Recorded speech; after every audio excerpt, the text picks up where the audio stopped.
Allez, je vais vous inviter à ouvrir la parole de Dieu. On va faire une lecture ensemble dans l'évangile de Luc au chapitre 8 et au verset 4. C'est un texte très très connu, du moins si vous êtes familier des évangiles que vous les lisez régulièrement. Voilà, c'est vraiment un texte très connu. Vous avez certainement entendu beaucoup de prédications dessus. C'est Luc 8 et verset 4. C'est une parabole de Jésus. Et c'est vraiment une parabole très intéressante parce que c'est la seule où Jésus lui-même en donne l'interprétation spirituelle. Donc en fait, on ne peut pas trop se tromper. Il suffit de lire jusqu'au bout. Nous lisons. Une grande foule s'est assemblée, et des gens étant venus de diverses villes auprès de lui, il dit cette parabole. Un semeur sortit pour semer sa semence. Comme il semait, une partie de la semence tomba le long du chemin. Elle fut foulée aux pieds, et les oiseaux du ciel la mangèrent. Une autre partie tomba sur le roc. Quand elle fut levée, elle sécha, parce qu'elle n'avait point d'humidité. Une autre partie tomba au milieu des épines. Les épines crurent avec elle et l'étouffèrent. Une autre partie tomba dans la bonne terre. Quand elle fut levée, elle donna du fruit au centuple. Après avoir ainsi parlé, Jésus dit à haute voix que celui qui a des oreilles pour entendre, entende. Ça, c'est la parabole. Maintenant, il va donner l'explication, verset 12. Et c'est ça qui nous intéresse. Ceux qui sont le long du chemin, ce sont ceux qui entendent.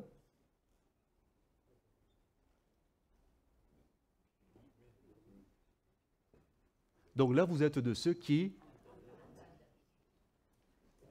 Et voici ce qui va se passer. Et c'est déjà en train de se passer, mais on ne le voit pas. Le diable vient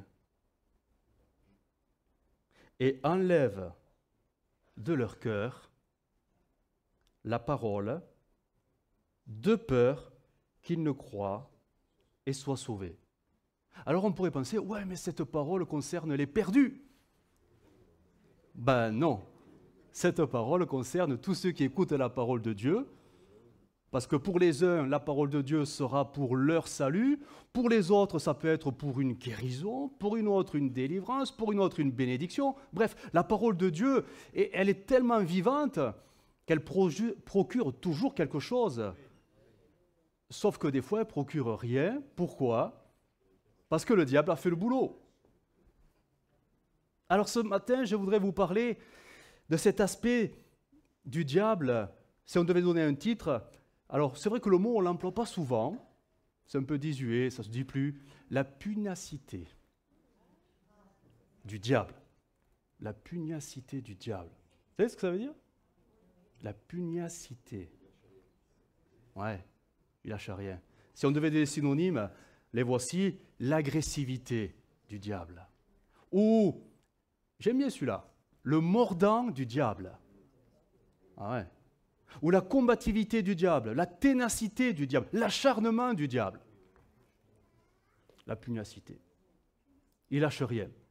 Vous êtes tous là, vous êtes en train d'écouter la parole de Dieu, peu importe sa forme, prédication, don spirituel, un chant. Bref, vous recevez, vous l'entendez, ça vient sur votre cœur. Ah. Et là, le diable, il se dit, là, il y a du boulot maintenant. Dieu, lui, il a fait son travail. Maintenant, c'est à moi. Et maintenant, je vais passer. Il va passer.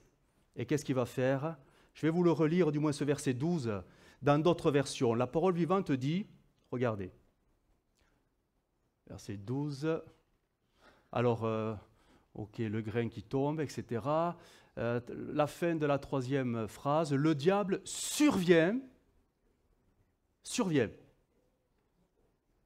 et l'enlève de leur cœur pour les empêcher d'y croire et d'être sauvés, ou d'être bénis, ou d'être guéris, ou bref, peu importe. Mais il survient parce qu'il veut empêcher absolument que la parole de Dieu produise les fruits que Dieu voudrait tellement que nous ayons dans nos vies. Français courant traduira ainsi, et c'est encore plus fort dans l'image, le diable arrive. Deuxième ligne, le diable arrive et on sent toute la violence. Il arrache. Et arrache la parole de leur cœur. Elle y est dans leur cœur. Elle vient de tomber, elle a été déposée. Et il l'arrache de leur cœur pour les empêcher de croire et d'être sauvés. On peut dire, parce que nous sommes chrétiens, parfois depuis des années, l'expérience nous l'a montré de bien des manières, que le diable est le destructeur de la foi. Quand je dis foi, il ne faut pas limiter ce mot à « oui, je crois ». Non, la foi, c'est vivre selon ce que Dieu veut. La foi, c'est obéir à Dieu.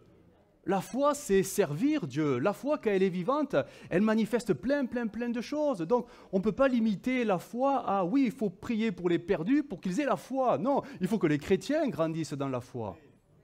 Et si tu grandis vraiment dans la foi, ta foi est vivante et produit des fruits sans cesse, et tu grandis dans la foi de Dieu. Oui, mais le destructeur de ta foi sera toujours là pour t'empêcher de faire ces progrès de la foi. Il sera toujours là. C'est pour ça qu'il est le destructeur de la foi. Bien sûr, peut-être qu'il n'arrivera plus à enlever cette racine, c'est-à-dire il n'arrivera plus à remettre en cause l'existence de Dieu dans ta vie. Pour toi, c'est devenu une certitude. Mais il peut remettre en cause sérieusement tes progrès de la foi, à tel point que tu vas tourner en rond, parce que tu ne produiras jamais de fruits, parce que le diable, sans cesse, arrache cette parole, arrache les promesses, arrache tout simplement ce que le Saint-Esprit essaie de faire. Parce que la parole de Dieu, quand elle tombe dans le cœur de quelqu'un, et notamment de ses enfants, elle ne revient pas à Dieu sans avoir produit quelque chose. Sauf que le diable, lui, va l'arracher, ce quelque chose. De suite, il va l'arracher. Et il est très fort. Il est très fort. Il est très fort. C'est pour ça que la Bible nous met en garde, bien sûr. C'est Jésus qui parle, ce sont les apôtres qui ont écrit, ils nous mettent en garde contre ce combat spirituel. Je lis ce texte, vous le connaissez, il va s'afficher, mais Matthieu 26, 41, veillez et priez. Ben oui, parce qu'on est dans un combat spirituel. On est dans un combat spirituel. On peut être très bien disposé, eh bien, sauf qu'au final, on est très faible. Et c'est justement à cause de notre faiblesse que le diable, le destructeur, arrive à nous détruire de l'intérieur. Parce que notre chair, elle est fragile comme tout. On a ce texte de Pierre qui va s'afficher, 1 Pierre 5, 8. Parole vivante nous dit, et c'est pour ça que j'ai choisi cette version, parce qu'elle est très claire. Louis II a traduit « soyez sobre ». Mais en fait, sobre, ça veut tout et rien dire. Bon, bref. Mais là, on comprend mieux. Ne vous laissez pas distraire. Le bon combat, on l'a perdu de vue. Bien souvent, on l'a perdu de vue. Donc, on est distrait par quantité de choses. Et on va prier pour quantité d'autres choses. Mais l'essentiel, c'est quoi finalement? N'est-ce pas que la parole de Dieu produise un fruit qui glorifie Dieu?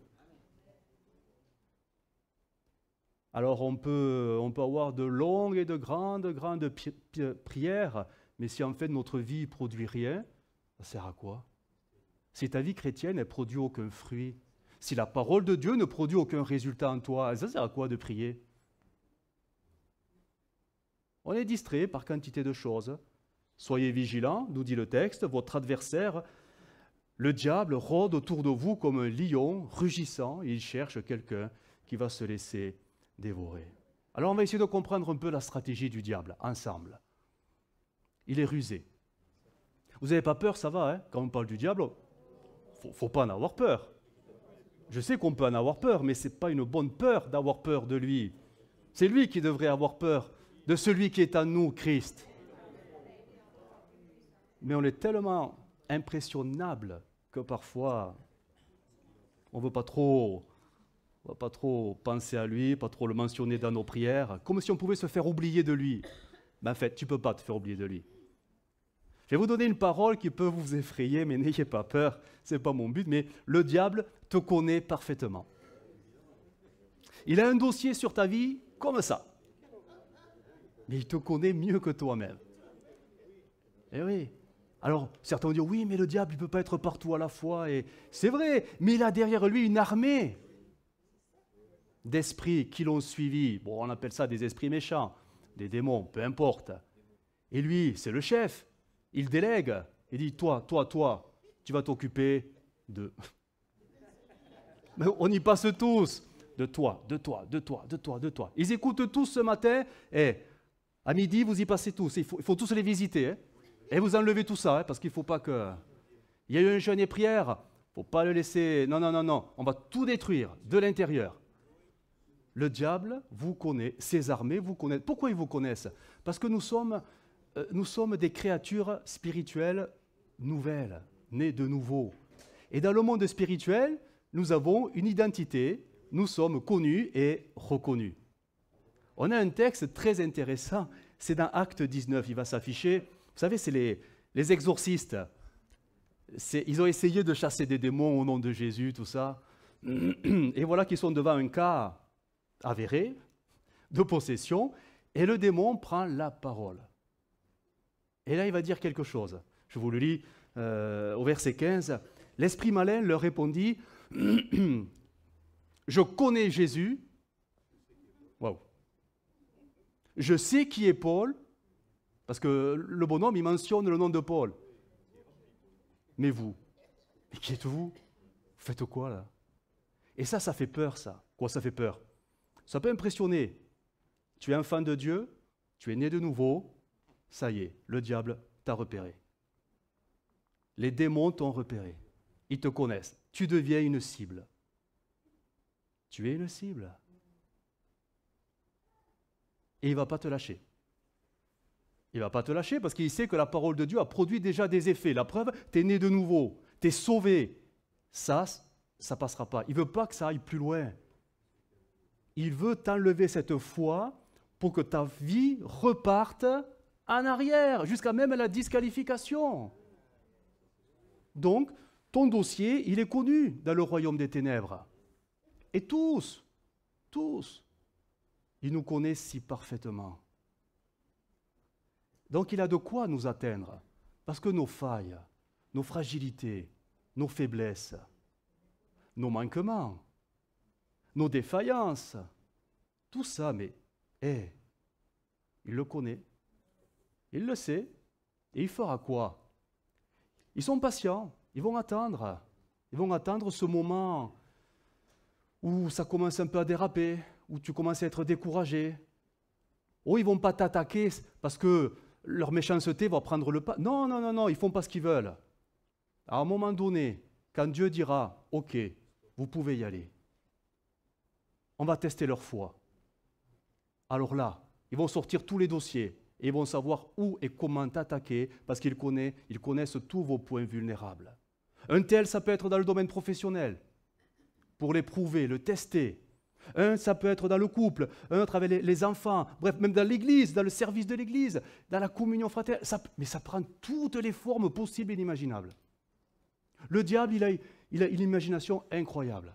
Et il saura comment t'atteindre, et il t'atteindra là où ça te fait le plus mal. Mais avec la permission de Dieu. Parce que le but, le diable, lui, c'est de détruire ta foi, mais si Dieu lui donne le feu vert, c'est que Dieu, lui, il sait que si tu réagis bien, ta foi ne sera pas détruite, mais elle sera fortifiée. Et tout est là. Quelles sont nos réactions quand justement quand tout va mal dans nos vies? Ça ne vous arrive pas quand tout va mal? Vous savez, cette goutte d'eau là qui arrive et qui fait déborder le vase. Comment on réagit? Comment on réagit? C'est terrible, hein? La Bible parle, l'apôtre Paul parle dans l'Écriture, et ça porte bien son expression, à 2 reprises, dans 1 Timothée 3, 7, ça va s'afficher. C'est l'expression que je retiens, les pièges du diable. Le diable fera tout pour vous piéger. Il ne vient pas avec un clairon vous annoncer « j'arrive ». Non, il veut nous prendre par surprise. 2 Timothée nous dit aussi, et nous parle de cette même expression, elle revient. Ils se dégageront des pièges du diable. Ce qui fait l'efficacité, on va dire, du chasseur, quand il pose des pièges, c'est que les pièges ne sont pas vus. Ben oui, si un piège tu le vois, bon, tu as un peu de bon sens, tu vas l'éviter. Le diable, il est rusé, il est malicieux, il est sournois, c'est un fourbe. Il te piégera toujours dans un côté, dans un aspect de ta vie. Tu es surpris toi-même, tu ne t'attendais pas à ça. Et ça marche. Et ça marche. C'est pour ça que la Bible nous dit, mais veillez, veillez, veillez, veillez, veillez. Ne soyez pas distraits, mais soyez vigilants. Attendez-vous à ces choses-là. Armez-vous, parce que ça va venir. Elles vont venir, ces attaques, c'est sûr. Et on se fera même piéger. Mais par les bonnes réactions, on sort des pièges. Et c'est là qu'on devient victorieux. Dieu ne vous épargnera jamais ces attaques, parce que c'est ça qui vous fera grandir quand on en sort, quand on en triomphe. Et c'est là que le diable fait une œuvre finalement qui le trompera. Je vais vous donner un exemple. Vous allez voir comme c'est subtil et sournois.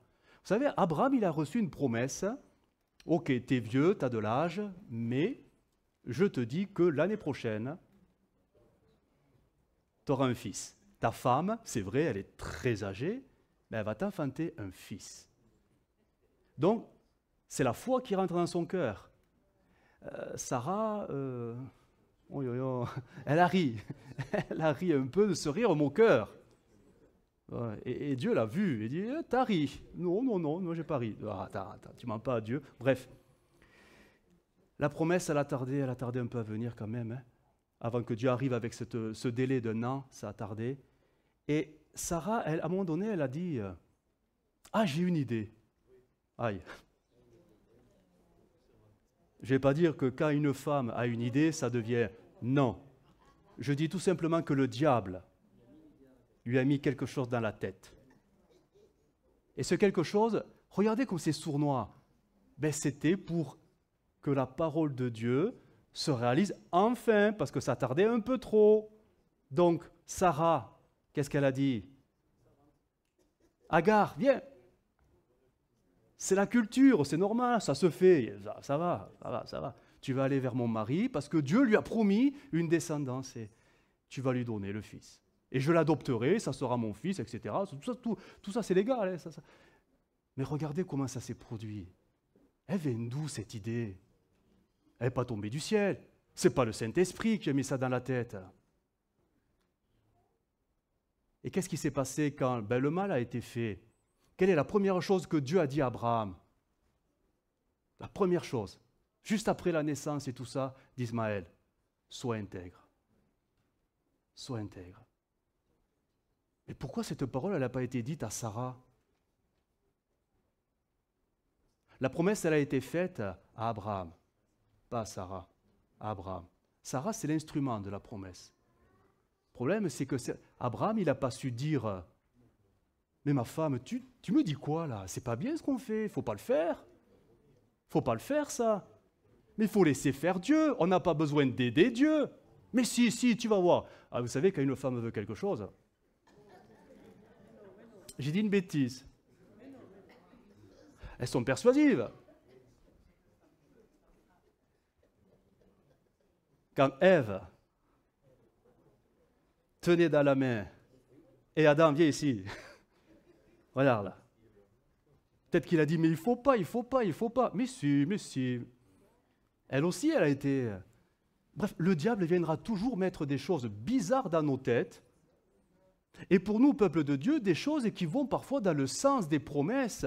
Mais si ce n'est pas le Saint-Esprit qui les met dans votre cœur et que ça vient d'autres sources, comment le diable a tenté Jésus? Et pareil, il a pris la parole de Dieu. Sauf que Jésus a su se défendre avec la parole de Dieu aussi. Le diable, il est vraiment... C'est impressionnant, son habileté, elle est terrible. Et il sera toujours plus fort que nous. Faut faut pas croire, hein, il est plus fort que nous. Regardez ce que dit 2 Corinthiens 4, 4. C'est français courant. Il ne croit pas parce que Satan, le dieu de ce monde... Alors oui, ça concerne les perdus. Oui, c'est vrai, sauf que les chrétiens sont parfois aussi très aveuglés. Hein. Oui, on croit en Jésus, oui, on croit au ciel, au paradis, on croit à la croix, oui, on croit au pardon des péchés. Mais quand il suffit maintenant de se diriger dans la vie de l'esprit, dans l'obéissance des choses que Dieu nous demande, parfois c'est étonnant comment les chrétiens sont aveugles. Au point que notre foi n'est même plus capable d'obéir parce qu'on croit, je ne sais pas, autre chose. On croit ces trucs, on croit nos trucs. On croit les mensonges du diable, mais on ne se rend même pas compte que ça vient du diable, ce qu'on croit. Parce qu'on croit que c'est de nous. Le diable, il arrive à retourner les situations. C'est Jacques qui parlera de, vous savez, cette fameuse... Alors, le texte dit sagesse, mais c'est l'intelligence, c'est le raisonnement, c'est une façon, un entendement. Et Jacques va faire la différence entre cette sagesse qui vient d'en haut et cette sagesse qui est mais complètement démoniaque. Et il s'adresse à des chrétiens. Et finalement, c'est les fruits que nous portons qui révéleront quelle est la source intérieure qui nous anime réellement. Est-ce que ça vient d'en haut ou est-ce que ça vient du diable? Regardez le texte, on va le lire parce que je vous sens dubitatif d'un coup là. 3.13, Jacques, semeur, y a-t-il quelqu'un de sage et d'expérimenté? Alors, qu'il en donne la preuve par sa bonne, c'est-à-dire par des actes empreints de l'humilité qui caractérise la véritable sagesse. Donc ce que nous faisons, nos actes au quotidien, ici dans l'Église, partout, vont démontrer finalement le moteur de notre vie. Je continue. Mais si votre cœur est plein d'amère jalousie, est-ce que des chrétiens peuvent être animés de ça? Oui, bien sûr. Si vous êtes animé d'un esprit querelleur, une mentalité, il n'y a vraiment pas lieu de vous vanter, ce serait un défi à la vérité. Une telle sagesse ne vient certainement pas du ciel ou spirituel. Elle est de ce monde, de l'homme livré à ses seules ressources, donc humaines. Et là, il va plus loin. Elle est démoniaque. Et oui, rappelez-vous quand Jésus a dit à Pierre, « Arrière de moi, Satan ». Parce que tes pensées sont que des pensées d'homme. Le diable pense comme l'homme, donc l'homme pense comme le diable, et il arrive à mettre ça dans la tête des enfants de Dieu. Ça fait de lui un chrétien charnel, et donc plus spirituel, parce qu'il a comme l'intelligence spirituelle, elle est aveuglée. Il n'y a plus de raisonnement spirituel, tout est basé sur sa nature humaine, donc démoniaque. On n'est plus animé de la sagesse qui vient d'en haut. Alors, je voudrais essayer de clarifier cette pensée-là, ces moyens que le diable a de nous atteindre, parce que bien souvent, si notre foi elle est fragile, c'est parce que tout simplement, le diable fait très bien son travail. Peut-être qu'il n'arrivera plus à te faire croire que Dieu n'existe pas, mais il arrive très parfaitement à t'empêcher que ta foi porte des fruits nouveaux, parce qu'il l'étouffe sans cesse. Alors de quoi il se sert, le diable? Très facilement, vous allez voir. Qu'est-ce qui caractérise la nature humaine? De quoi nous sommes faits, nous les hommes et les femmes? Ok, on va être plus simple. On est rempli d'émotions. C'est le propre de l'homme, hein? Ah ben oui. Et de quoi il va se servir, le diable? De vos émotions. Bien sûr. On est des êtres tellement émotifs. Il nous en faut peu, hein?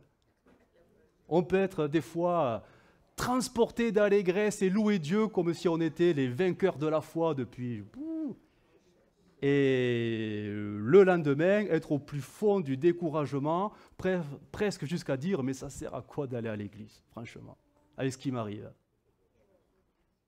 Ça, c'est la nature humaine. Hein? Le diable va se servir de la fragilité humaine pour faire une œuvre, détruire la foi. Mais au-delà de la foi, il sait très bien que s'il arrive à la détruire un peu partout, il détruit l'église. Il le sait très bien. Donc, qu'est-ce qu'il va faire? Il va essayer de se servir de nos émotions pour tout simplement détruire le corps de Christ, l'Église que nous sommes. Comment? Ben, la première ruse, c'est toujours facile à la repérer, toujours après coup, hein, mais en la divisant. Alors là, je vais tenir des propos, ça va peut-être mal à l'aise les personnes, mais bon, après tout, c'est pas grave. Allez, on y va. Regardons-nous les uns les autres. Essayez de vous rappeler tous les visages qui devraient être ici, mais qui ne sont pas là. Tous ceux qui sont partis, tous ceux qui ont quitté l'Église. Essayez de les imaginer, de les visualiser un instant. Ils sont où?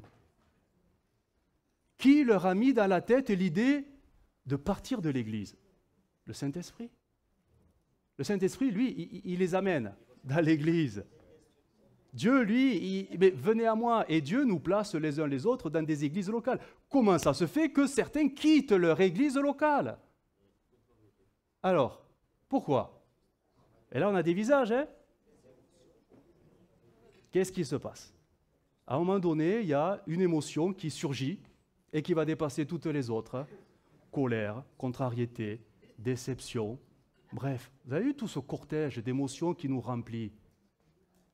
Alors, certains, bon, ben, ils encaissent le coup et bon, ils sont tout tristes, mais ils ne quittent pas l'Église. Mais certains, si on interrogeait tous ceux qui ont quitté l'Église, vous allez voir que c'est souvent le même discours derrière. Hein. Oh, dans cette Église, oh, il n'y a pas d'amour. Oh, c'est dur. Oh, et on ne me comprend pas. Et oh, on me dit toujours non. Et je ne peux rien faire. Et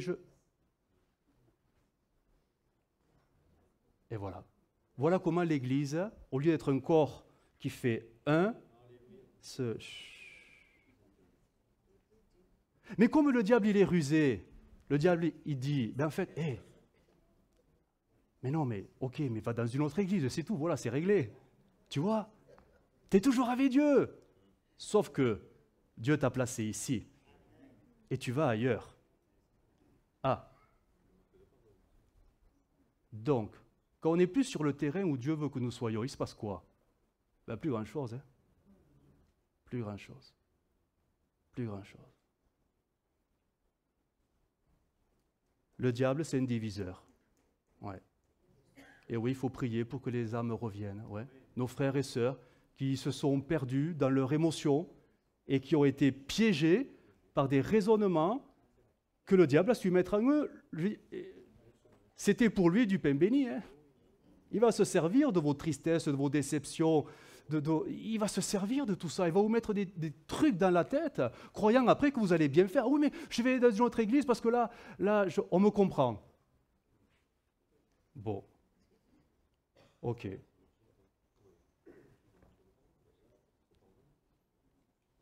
Mais si le diable, il n'arrive pas à nous diviser totalement, et heureusement, il arrive parfois à nous fragiliser. On ne va pas quitter l'Église, mais on va être complètement fragilisé. Et vous savez bien ce qui se passe au milieu de nous. Quand le Saint-Esprit nous dit, mais travaillez à l'unité. Quand le Saint-Esprit nous dit, travaillez à l'unité, à faire qu'un, c'est bien la preuve qu'on est fragile sur ce domaine-là. Parce qu'il y a tellement de choses qui nous éloignent des uns des autres. Mais des petits trucs de rien du tout, quoi. Des petites querelles.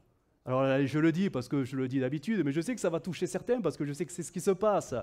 Ben, un tel, il m'a piqué ma chaise. Un tel, il m'a pas dit bonjour. Je ne dis pas ça avec ironie, mais ce sont des réalités. Il me dit pas bonjour, je ne comprends pas. Voilà. Et un tel, il m'a regardé de travers. Un tel, ouais. Mais on en arrive après à des choses qui sont là, qui sont tapis. Et le diable, ça y est. Il a le terrain favorable. Et lui, il va alimenter ta pensée. Et oui, tu vois, il t'aime pas, il fait tout pour t'éviter. Bref, il en rajoute, hein. Il en rajoute sur la tartine, hein. Allez. Et après, toi, t'es mal, quoi, tu sais plus. Et voilà, après qu'il faut un temps de réconciliation. Pour, à la base, peu de choses. Mais c'est suffisant pour nous diviser, non plus physiquement, parce qu'on n'a pas quitté l'Église, mais diviser spirituellement. Parce qu'on est peut-être assis dans la même église, ou peut-être pas à côté dans la même place, mais à l'opposé, mais on est quand même divisé de cœur. Et ça, le diable, il sait très bien diviser les églises. Et là, c'est très difficile après de louer Dieu. Si 2 ou 3 sont unis, oh bah, oula, on n'est plus dans ça. Le diable aussi peut, et il se servira aussi de ces choses-là pour détruire notre foi.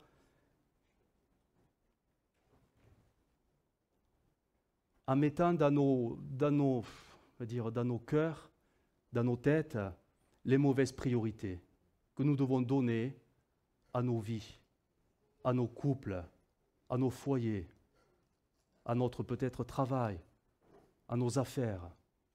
Quand les bonnes priorités ne sont pas mises, à un moment donné, ça n'avancera plus. Parce que Dieu ne pourra plus, n'étant plus le premier, comment voulez-vous qu'il vous bénisse? C'est difficile à un moment donné. Regardez comment le diable a su toucher le point vulnérable à un moment donné d'Israël. Moïse est devant Pharaon.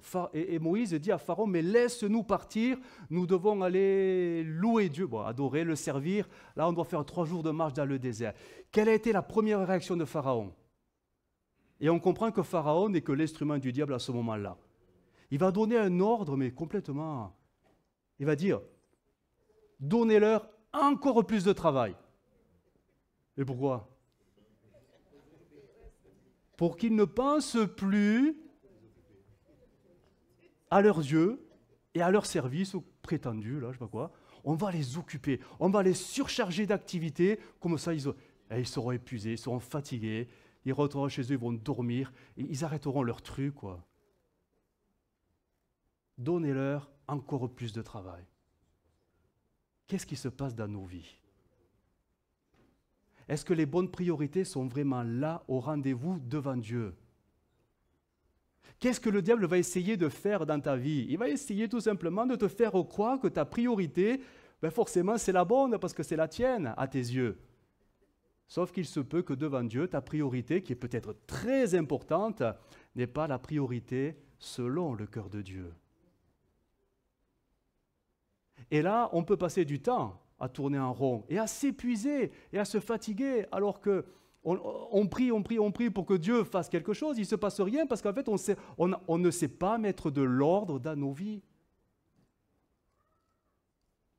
Quel est le plus important dans notre vie nouvelle en Christ? Quelle devrait être la première priorité?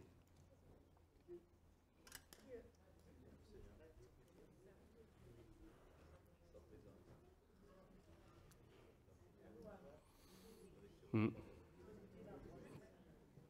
Mm, mm.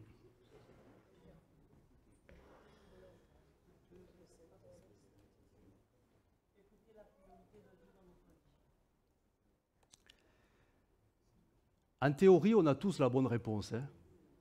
Mais dans la pratique au quotidien, elle en est où ta vie de prière? Honnêtement, c'est ta priorité quand tu te lèves? Franchement. Et là, ça parle différemment à chacun. Mais quelle est la priorité dans ta journée? Ta vie d'église, est-ce que c'est important une vie d'église? Quelle est la priorité de ta vie d'église? Est-ce que c'est vraiment en premier? Ou est-ce que c'est si j'ai le temps? Si je ne suis pas trop fatigué? Si et si et si? Elle est où ta vie d'église? Alors bien sûr qu'on peut se trouver toutes les raisons. Et même si tu manquais de raisons, le diable va t'en donner encore plus pour te justifier. Il est malin, il est malin. Vous savez, suivre le Seigneur, ça demande une discipline et une rigueur jusqu'à plus regarder à soi, mais regarder à ce que Dieu veut. Notre problème, c'est que le diable a réussi à nous persuader que ce que nous voulons, forcément, ça venait de Dieu.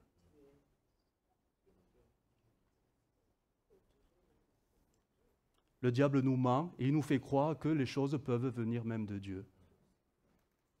Ouais. Et nous, on manque vraiment de discernement parce que, je veux dire, c'est quand même incroyable. On est si fragile. On est si fragile. Souvent, la première place que nous donnons, et on comprend, c'est le travail, c'est la vie professionnelle.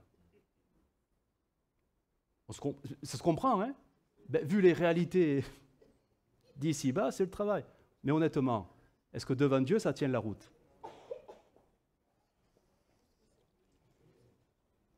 Certains vont dire, oui, mais Dieu m'a donné une famille, il faut que je m'en occupe. Alors à l'église, j'irai quand... Ah. Quel est le plus important devant Dieu? La famille ou d'aller dans la maison de Dieu? Le rendez-vous. Vous voyez, et vous pouvez décliner tous les aspects. Je sais que ça dérange ce que je dis, mais bon, dire devant Dieu, à un moment donné, voilà. Vous comprenez pourquoi notre foi, notre foi, elle est si fragile, hein? En fait, on ne fait rien pour qu'elle prenne en force. Parce qu'on se laisse tromper, on se laisse aveugler, on se laisse persuader, on se laisse convaincre par l'ennemi que ce que nous faisons, eh bien, c'est forcément pour Dieu parce qu'on en fait un sujet de prière. Alors Seigneur, bénis ma famille, bénis mon travail. Et oui, je prie. Oui, mais ce n'est pas parce que tu en fais des sujets de prière constamment que c'est forcément ce que Dieu veut. Quand on repense à Jésus, c'est l'exemple quand même, hein?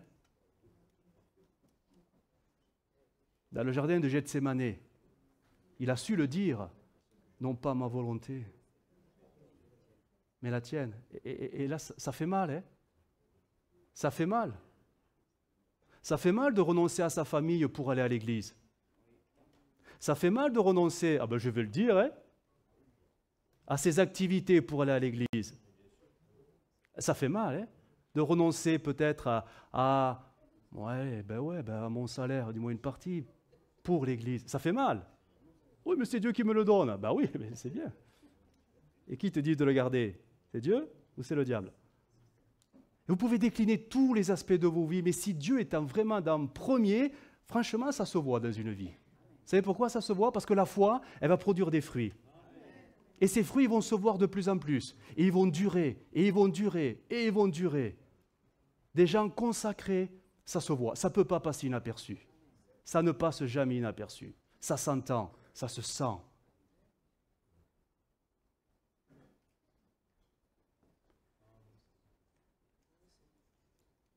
Quand on ne met pas les bonnes priorités dans nos vies et dans notre manière de vivre le salut, personnellement, en couple, dans le foyer, alors on commence, et on ne s'en rend même pas compte, on commence à s'en prendre à l'évangile.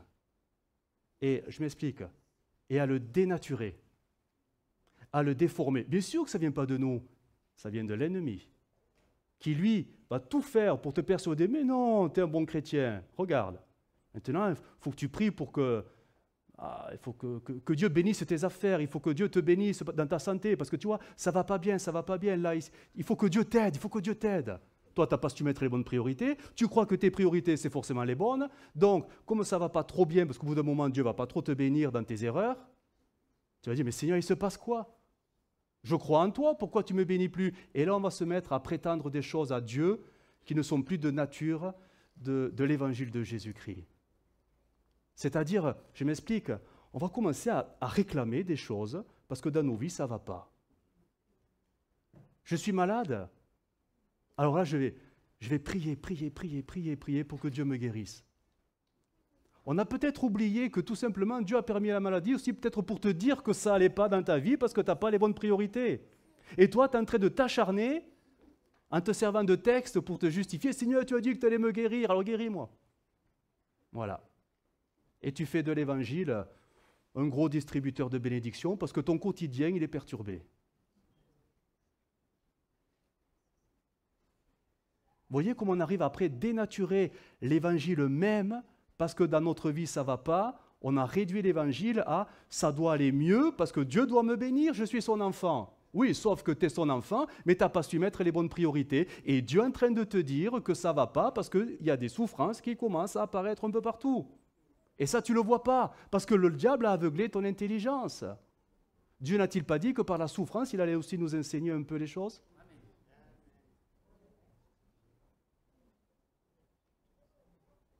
Alors, comme on est enfant de Dieu, on croit que forcément, vu qu'on est enfant de Dieu et qu'on croit en lui et qu'on va prier, forcément notre vie va s'arranger de mieux en mieux.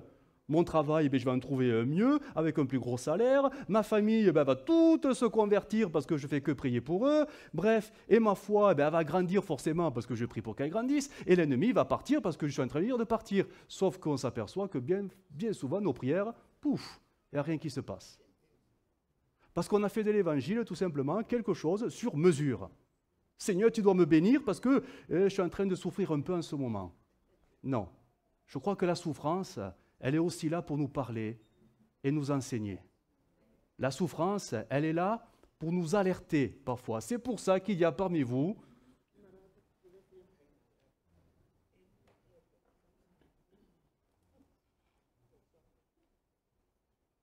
être enfant de Dieu, c'est aussi accepter que les choses, des fois, aillent mal dans nos cœurs, dans nos vies et autour de nous. C'est aussi ça. L'apôtre Paul a pu dire, un peu à la fin de sa vie, de son ministère, « Je sais vivre », du moins j'ai appris, j'ai appris. J'ai appris à vivre dans la pauvreté, mais aussi dans l'abondance. J'ai appris à être satisfait partout et en toutes circonstances. J'ai eu de quoi me nourrir, j'ai eu faim, que je sois dans l'abondance ou dans le besoin. Je peux faire face, dira-t-il, à toutes les difficultés grâce au Christ qui m'en donne la force. Si vraiment on était animé de l'esprit de Christ, si vraiment on était animé des mêmes sentiments qui étaient en Christ, attention à ce que je vais dire, on ne serait pas toujours en train de prier pour que Dieu améliore notre vie. Parce qu'on saurait accepter ce que Dieu permet dans nos vies. Jésus, plutôt l'apôtre Paul dira de Jésus, il va s'afficher le texte, « Ayez en vous les mêmes sentiments ». Autre version, la même mentalité, c'est Philippiens 2,5. La même mentalité qui était en Jésus-Christ. Les mêmes sentiments. Ayez. Ils ne sont pas naturels, ils sont spirituels, ces sentiments. Hein. Là, on n'est plus sur la base des émotions, hein, parce que ce n'est pas possible. Hein. Et il va donner l'exemple suprême, l'apôtre Paul, existant en forme de Dieu, qui ne pouvait regarder à son égalité avec Dieu comme une proie arrachée, mais il s'est dépouillé lui-même. Est-ce qu'on n'est pas appelé à nous dépouiller? Tu veux grandir dans la foi? Eh bien, apprends à te dépouiller de tout ce qui va empêcher. Et nos conceptions, là, nous empêchent de grandir parce qu'elles refusent nos conceptions, les réalités que Dieu nous donne de vivre, parce que c'est ça qui fera grandir notre foi. Si tu pries sans cesse pour que les épreuves soient chassées au nom de Jésus, alors que Dieu a prévu que l'épreuve fasse grandir ta foi, comment veux-tu grandir? Ce n'est pas possible. En prenant une forme de serviteur et en devenant semblable aux hommes, il a paru comme un vrai homme, il s'est humilié lui-même, se rendant, et voilà ce qui nous manque bien évidemment, l'obéissance. Ça nous a été dit pendant le jeûne et prière, l'obéissance, de la foi, l'obéissance. Ben oui, ta foi ne peut pas grandir. Comment veux-tu obéir à Dieu si ta foi ne grandit pas? Ce n'est pas possible. Toi, tu peux croire obéir à Dieu en faisant ce que tu penses pour Dieu, mais ce n'est pas parce que tu penses des choses pour Dieu que c'est forcément Dieu qui te demande ça. Se rendre obéissant et jusqu'à la mort. Même jusqu'à la mort de la croix. Est-ce qu'on n'a pas tous une croix à porter? Eh oui. Mais est-ce qu'on la porte vraiment? Porter sa croix, c'est tout simplement faire face aussi aux difficultés de la vie, sachant que Dieu parfois les permet et Dieu les enlèvera. Vous savez, ce n'est pas au coup de nos prières qu'on mettra un terme aux épreuves. Hein. La seule chose que le Seigneur nous dit pour vaincre l'ennemi sur ce terrain où il veut nous amener en déformant tout notre raisonnement, c'est le seul moyen de résister, c'est d'être obéissant à Dieu, et là il fuira loin de vous. Ce qui fera partir le diable, ce n'est pas nos agitations évangéliques. Hein. C'est une foi ferme. Mais une foi ferme, c'est quoi? C'est une foi qui est prête à subir et à traverser les tempêtes. Toutes ces tempêtes-là qui font de toi un véritable serviteur et une servante. Ces tempêtes qui vont même t'amener jusqu'à être sur la croix pour mourir un peu plus à toi-même. tout ce qu'on ne veut pas. Et c'est ça, la foi ferme, qui traverse, qui endure, qui ne tombe pas à cause de ça, et qui à un moment, Dieu dira, hé, le diable, maintenant tu arrêtes. Il a fait ses preuves. Sa foi a fait ses preuves. Tu le lâches. Et il partira. Il sera obligé de partir. Mais nous, on s'agite. On s'agite. Soyez sobres, 1 Pierre 5, 8. Le texte nous dit, soyez sobres, veillez, votre adversaire, le diable, rôde comme un lion rugissant, cherchant qui dévorera. Résistez-lui avec une foi ferme, sachant que les mêmes souffrances sont imposées, même à nous. Elles nous seront imposées. On n'a pas le choix. On n'a pas le choix. Alors, essayons vraiment, et je termine, essayons d'être spirituels. Essayons de faire en sorte que ce que le Seigneur met sur nos cœurs, par sa parole, quand sa parole vient sur nos cœurs, que le diable ne vienne pas l'arracher, en nous faisant croire des trucs mais complètement tordus, qui dénaturent l'Évangile, en nous faisant croire que si on fait ceci, si on fait cela, ça y est, tout va s'arranger. Non, ça ne va pas s'arranger. Les épreuves font partie du programme et de la marche. Elles sont nécessaires pour que tu produises un fruit. Mais toi, ce que le Seigneur te demande, c'est de ne pas te laisser embarquer par tes émotions. Et même si c'est dur, et même si avec les uns et les autres, ça commence à avoir des étincelles, le seul moyen de couper l'herbe sous le pied de l'ennemi, c'est d'aller voir le frère et la sœur pour refaire la paix. C'est le seul moyen. Et quand tu es déçu, que tu es contrarié et que tu es en train de te dire, bon, puisque c'est ça, je vais quitter l'église, mais c'est là qu'il faut dire, mais puisque c'est ça, je vais m'accrocher à mon église. Et là, le diable, qu'est-ce qu'il peut faire? Il t'attaquera sur un autre terrain, mais celui-là, il va le lâcher parce qu'il sait qu'il ne peut plus. On est tellement, émotionnellement parlant, on est des girouettes, on est tellement, mais tout le monde, mais moi aussi, croyez pas, hein. Combien de fois j'ai voulu quitter l'église? Ah, je vous surprends, hein. Je suis pareil que vous.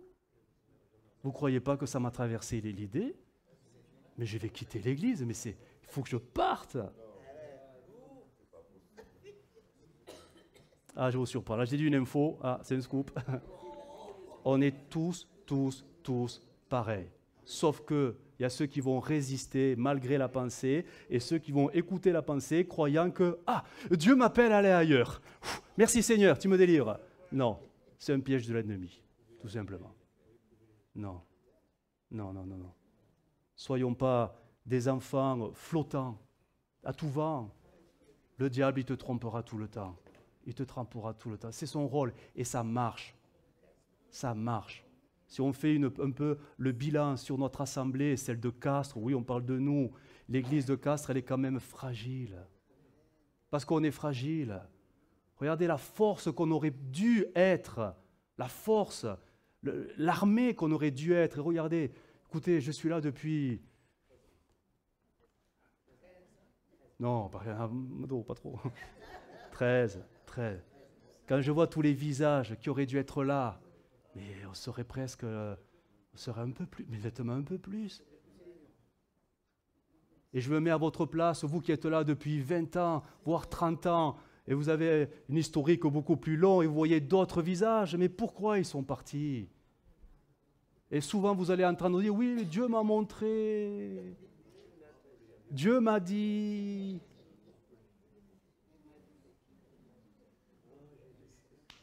Et après, vous entendez à droite, à gauche, ah oui, un tel, oh, leur couple, il a explosé, oui, ils ont divorcé, oui, il s'est suicidé. Ouais, c'est bon. Non, mais il faut... Quand le diable vous conduit dans une assemblée, à moins qu'il vous dise... Des fois, des gens partent, mais bien, c'est autre chose, attention, hein. Dans des bonnes conditions. Mais bien souvent, les gens, c'est une fuite, sous prétexte que Dieu les appelle ailleurs. Vraiment que le Seigneur nous donne d'être vraiment de ceux qui prient qui prie pour que cette foi, alors les promesses, etc., la parole que nous recevons, elle soit vraiment préservée par nos prières. Veillez et priez, afin que ce que Dieu met ne soit pas arraché par l'ennemi.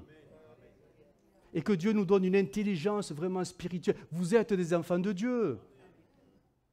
Donc, allez, j'y vais. On peut en en est après 13 ans, je peux me le permettre. Vous n'êtes pas des ânes.